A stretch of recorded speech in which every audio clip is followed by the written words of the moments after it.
NAC9 news में आप सभी का स्वागत है। मैं आपके साथ शिवांगी। चलिए नजर डालते हैं देश दुनिया की कुछ बड़ी खबरों पर। राजस्थान में एक नए पश्चिमी विक्षोभ के असर से बारिश का नया दौर शुरू हो गया है। इसके चलते बीते 24 घंटे में अनेक जगह भारी बारिश हुई। राजधानी जयपुर सहित कई शहरों में मंगलवार सुबह से ही बादल गरजने के साथ साथ बूंदाबांदी और बारिश का दौर शुरू हो गया। इसके असर से आगामी दिनों में तापमान में 3 से 5 डिग्री की गिरावट होने की संभावना है। वहीं मौसम विभाग ने मंगलवार को अनेक जगह भारी बारिश और ओलावृष्टि की चेतावनी जारी की है। राजस्थान के बालोतरा जिले और आसपास के अनार बाहुल्य क्षेत्रों में टिकड़ी रोग सहित विभिन्न रोगों से फसलों के प्रभावित होने की खबरों और किसानों की शिकायतों को गंभीरता से लेते हुए केंद्रीय कृषि एवं किसान कल्याण तथा ग्रामीण विकास मंत्री शिवराज सिंह चौहान ने तत्काल जांच के निर्देश दिए हैं। मंत्री ने भारतीय कृषि अनुसंधान परिषद के महानिदेशक को निर्देश दिए हैं कि वैज्ञानिकों की एक विशेष टीम तुरंत प्रभावित क्षेत्रों का दौरा कर स्थिति का आकलन करे। ये टीम अनार की फसलों में फैल रहे टिकड़ी रोग और अन्य बीमारियों के कारणों का गहन अध्ययन करेगी। साथ ही वर्तमान में अपनाए जा रहे रोग प्रबंधन उपायों और किसानों द्वारा उपयोग की जा रही बागवानी तकनीकों का भी मूल्यांकन किया जाएगा। राजस्थान के बीकानेर जिले में कोलायत के पास मंगलवार सुबह करीब 7:30 बजे एक भीषण रेल हादसा हो गया। चानी रेलवे स्टेशन के पास एक मालगाड़ी के करीब 10 डिब्बे पटरी से उतर गए। हादसा इतना भीषण था कि मालगाड़ी के डिब्बे इधर-उधर बिखर गए, साथ ही पटरियां भी उखड़ गई। इस हादसे ने बीकानेर जैसलमेर रेल मार्ग को पूरी तरह से प्रभावित कर दिया है, जिससे इस रूट पर ट्रेनों की आवाजाही ठप हो गई है। पूर्व मंत्री भरत सिंह कुंदनपुर का जयपुर के सवाई मानसिंह अस्पताल में निधन हो गया। इसकी जानकारी पूर्व मुख्यमंत्री अशोक गहलोत ने ट्वीट करके दी। उन्होंने लिखा, पूर्व मंत्री भरत सिंह कुंदनपुर के निधन का समाचार मिला। मैं कल ही SMS अस्पताल जाकर उनसे कुशलक्षेम पूछ कर आया था। डॉक्टरों ने उनकी तबीयत में सुधार बताया था, परंतु आज ऐसा समाचार मेरे लिए व्यथित करने वाला है। भरत सिंह कुंदनपुर राजनीति एवं जनसेवा में बेबाकी एवं ईमानदारी की मिसाल थे। वो हाड़ौती क्षेत्र के कद्दावर नेता थे। उन्होंने आगे लिखा, उनके परिवार से संबंध उनके पिताजी के समय से थे, जब मैं उनके साथ लोकसभा सांसद बना था। भरत सिंह कुंदनपुर मेरे साथ मंत्री रहे। मैं ईश्वर से उनकी आत्मा को शांति एवं उनके परिजनों को हिम्मत देने की प्रार्थना करता हूँ। राजस्थान के पूर्व मुख्यमंत्री अशोक गहलोत ने टोंक में प्रदेश के मुख्यमंत्री को जनता के लिए काम करने की नसीहत देते हुए कहा है कि वह मुख्यमंत्री के खिलाफ नहीं है।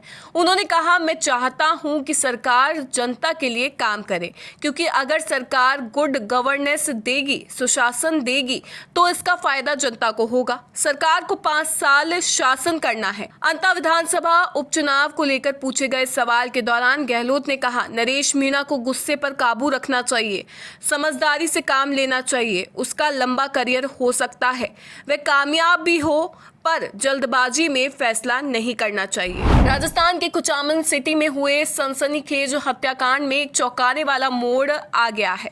बाइक एजेंसी संचालक रमेश रुलानिया की हत्या की जिम्मेदारी खुद रोहित गोदारा गैंग के साथी वीरेंद्र चारण ने सोशल मीडिया पर एक पोस्ट डालकर ली है। वीरेंद्र चारण ने पोस्ट में लिखा है, ये हत्या हमने करवाई है। लगभग 1 साल पहले हमने उसे फोन किया था। उस वक्त उसने हमारे लिए अपमानजनक शब्द बोले थे और उसके बाद सोशल मीडिया पर वीडियो डालकर कहा था कि मैं तुम्हें 100 रुपए का नोट भी नहीं दूंगा, ले लेना। आज सबको पता चल गया होगा कि हम किसी को नहीं भूलते। थोड़ा वक्त लग सकता है, लेकिन सबकी बारी आएगी। जो भी हमारे फोन को इग्नोर करेगा और अनसुना करेगा, वो तैयार रहे, सबकी बारी आने वाली है।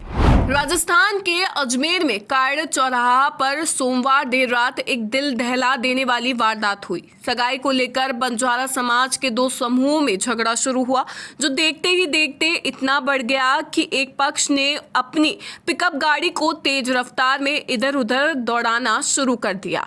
इस दौरान पिकअप की चपेट में आने से 30 साल की मीनाक्षी और 18 साल की पिंकी की मौके पर ही कुचलकर मौत हो गई। हादसे के बाद इलाके में सनसनी फैल गई। पुलिस ने तुरंत एक्शन लेते हुए 10 लोगों को हिरासत में लिया है और पूरे इलाके को छावनी में बदल दिया गया है। राजस्थान के झालावाड़ जिले के पिपलौदी गांव के स्कूल हादसे में पीड़ित परिवारों को उचित मुआवजा दिलाने के लिए आमरण अनशन करने के बाद अब नरेश मीणा ने सहायता के लिए जो डोनेशन इकट्ठा किया था उसे वितरित कर दिया है। नरेश मीणा ने लोगों से मुलाकात करते वक्त राजस्थान सरकार और पूर्व सीएम वसुंधरा राजे सिंधिया पर जमकर निशाना साधा। गांव में उमड़ी भीड़ के बीच नरेश मीणा ने तंज कसते हुए कहा, यहाँ तो बकरियां बांटी जाती है, लेकिन वहां बकरी चराने वाले को नंगा करके सरेआम प्रताड़ित किया जाता है। नरेश मीणा ने कहा कि यहाँ लोगों ने अलग अलग तरीकों से कई लोगों ने मदद की, लेकिन जिसे यहाँ की जनता ने सांसद बनाया और 2 बार सीएम बनाया, उनकी तरफ से कुछ भी नहीं दिया गया। जयपुर के सवाई मानसिंह अस्पताल के ट्रॉमा सेंटर में आग लगने से हुई 6 मरीजों की मौत के बाद राजस्थान सरकार ने मृतकों के परिजनों को मुआवजा देने की घोषणा की है। राज्य सरकार ने तय किया है कि मृतक के परिवार को 10 लाख रुपए का आर्थिक सहायता राशि दी जाएगी। सरकार ने इस हादसे की गहन जांच के लिए उच्च स्तरीय समिति गठित की है। समिति घटना के सभी पहलुओं की विस्तृत जांच कर शीघ्र रिपोर्ट प्रस्तुत करेगी। चिकित्सा एवं स्वास्थ्य मंत्री गजेंद्र सिंह खींवसर ने कहा कि राज्य सरकार पीड़ित परिवारों के साथ हर संभव मदद और संवेदनशीलता के साथ खड़ी है। राष्ट्रीय लोकतांत्रिक पार्टी के सुप्रीमो और नागौर सांसद हनुमान बेनीवाल ने राजधानी जयपुर में प्रदेश के सबसे बड़े स्वास्थ्य संस्थान सवाई मानसिंह अस्पताल में लगी भीषण आगजनी की घटना राज्य की स्वास्थ्य व्यवस्था और प्रशासनिक जिम्मेदारी के साथ चिकित्सा मंत्री पर भी गंभीर सवाल खड़े कर दिए हैं। बेनीवाल ने कहा, इतनी बड़ी घटना के 10 घंटे बाद स्वास्थ्य मंत्री गजेंद्र सिंह खींवसर की आंख खुली है, जो उनके दायित्व के प्रति बड़ी लापरवाही को उजागर करती है, क्योंकि उनमें यदि जरा सी भी संवेदनशीलता होती तो वो अपनी होटल में चैन की नींद लेने की बजाय रात्रि में ही घटना की खबर सुनते ही जयपुर रवाना हो जाते, मगर उन्होंने मौके पर जाने की बजाय नींद लेना ज्यादा उचित समझा। इसीलिए नाकारा स्वास्थ्य मंत्री को बर्खास्त करना चाहिए। NSE9 न्यूज में फिलहाल इतना ही। आगे की खबरों से अपडेट रहने के लिए बने रहिए NSE9 न्यूज के साथ। नमस्कार।